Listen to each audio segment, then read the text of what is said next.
अस्सलाम वालेकुम। आज हम बात करेंगे बैड ट्रेडिंग हैबिट्स के बारे में। फर्स्ट ऑफ ऑल इसमें आता है over trading. Over trading simple मानी यही है कि आप बस लगातार आप ट्रेड करते रहो। आप अपनी स्ट्रेटजी को भी फॉलो ना करो। बस आप सिर्फ ट्रेड करते रहो। दिन में 10 ट्रेड लिए, 20 ट्रेड लिए, there is no plan, there is no strategy and you are just over trading. And over trading is equal to loss loss loss. Second पे आप हमारे पास आता है नॉट फॉलोइंग अ प्लान। अगर आप अभी ट्रेडिंग कर रहे हो और आपके पास कोई स्ट्रेटजी ना हो, कोई प्लान ना हो, आप जर्नलिंग नहीं कर रहे, तो आप फिर भी सक्सेसफुल नहीं होंगे।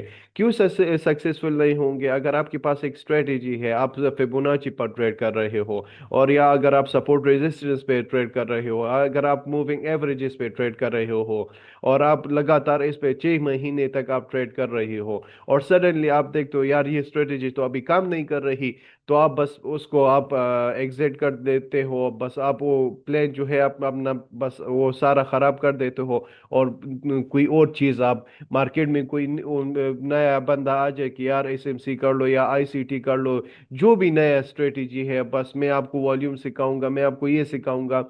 तो आप अपने प्लान को आप फॉलो नहीं करते, बस लोगों की बातों पे आते हो। तो फिर अगर आप ये करते हो तो आप कभी भी ट्रेडिंग में सक्सेसफुल नहीं होंगे।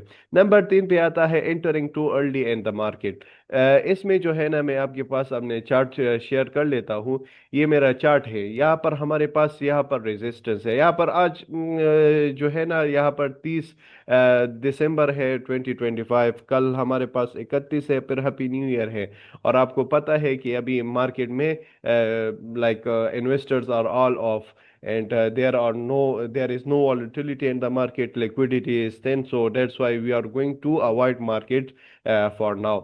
सो यहाँ पर हम अभी देखते हैं, यहाँ पर हमारे पास एक रेजिस्टेंस है। मार्केट ने अभी यहाँ पर एक दफ़ा मार्केट ये रेजिस्टेंस ब्रेक भी हुआ था, लेकिन मार्केट वापस आया था, क्योंकि मार्केट में मैनिपुलेशन है, seek and destroy. There are sellers. Sellers की जो एसएल है वो भी हिट हो रहे हैं, और जो बायर्स की जो एसएल है वो भी हिट हो रहे हैं।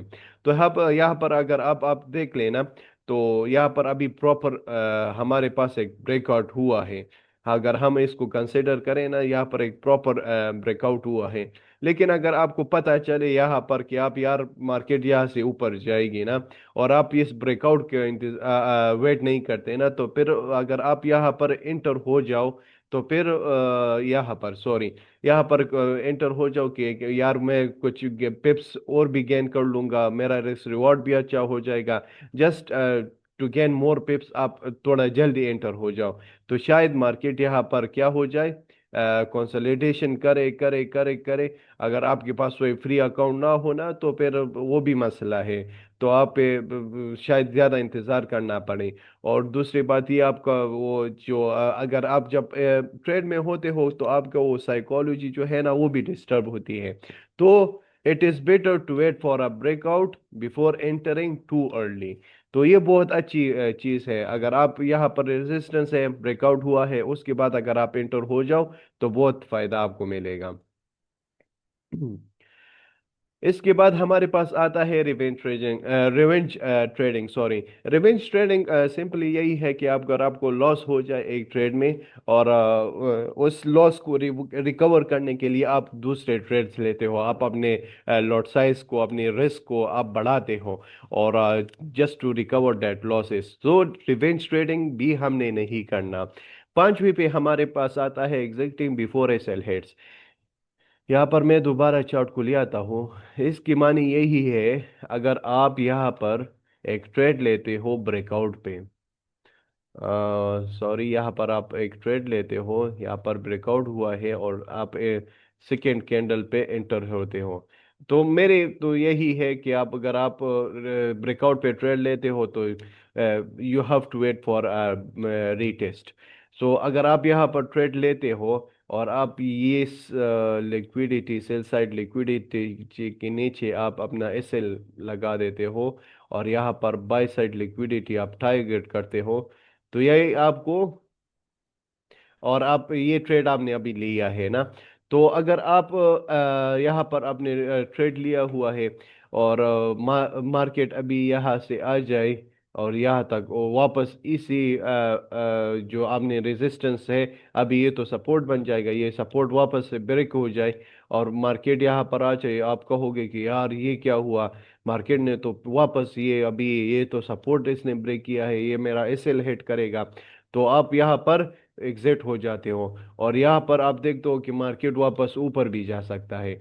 तो आपने ये चीज नहीं करना। when you trade when you are going to execute a trade, you have to close all your charts and you have to go for a walk, you have to go for a running, you have to go with your friends, you have to just go outside and you just put your SL and your TP and just leave it. And this is the best way I do in my trades. Whenever I execute, I don't even look at the charts, I just leave it, and this is the best way just to do it.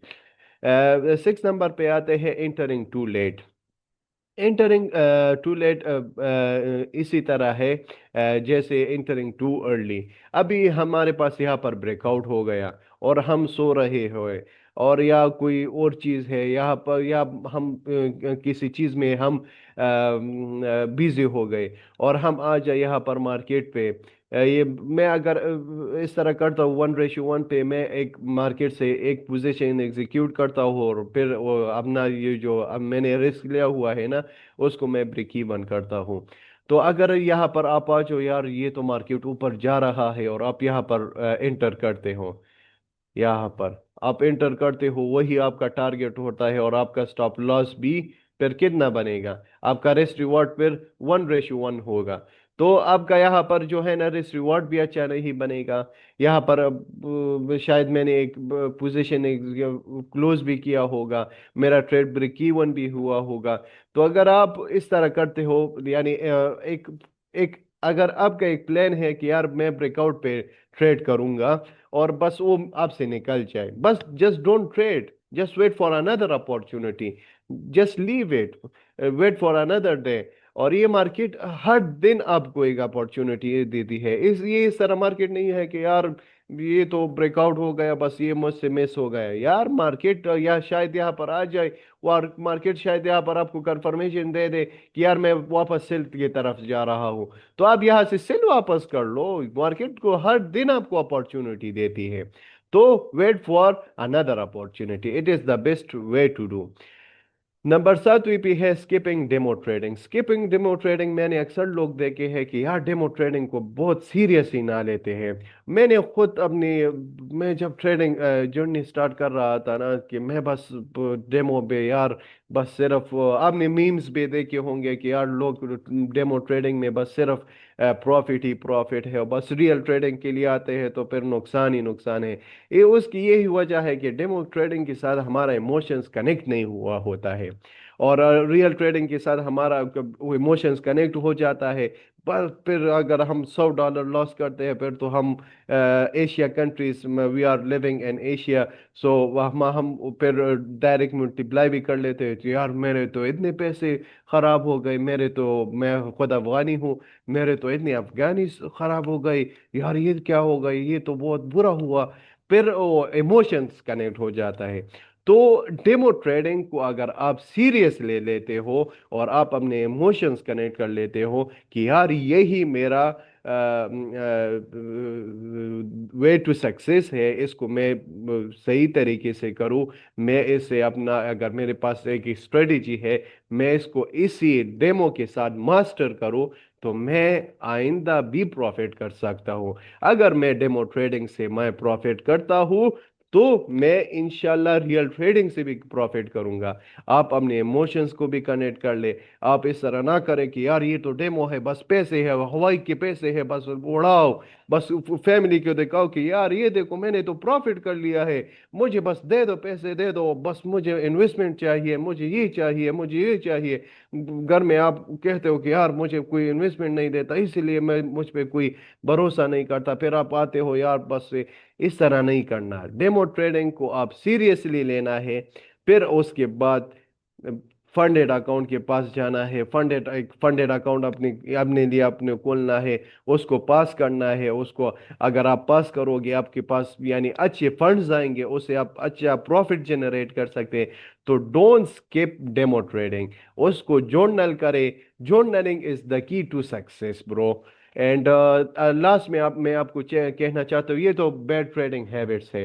Last में हमारे पास fundamental analysis के बारे में थोड़ा मैं एक बात करना चाहता हूँ। अगर आप फंडामेंटल एनालिसिस आप अगर आप फॉलो नहीं करते ना, तो आप कभी भी ट्रेडर नहीं बन सकते। मैं ये क्यों कह रहा हूँ?